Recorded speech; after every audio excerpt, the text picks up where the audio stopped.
ஓடு. ஒருத்தனை உன் கூட இல்லைனாலும் ஓடு. கூட இருக்கிறவனே தள்ளி விட்டாலும் ஓடு. உன்னை வானான்னு ஒதுக்கினால அவன் முன்னாடி ஓடு.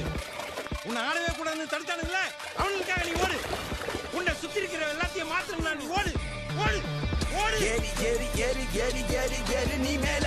இங்க யாரு யாரு யாரு யாரும் இல்ல போல. ஊரு கொலைந்த உடம்ப ஊசுப்பு இருளடைந்த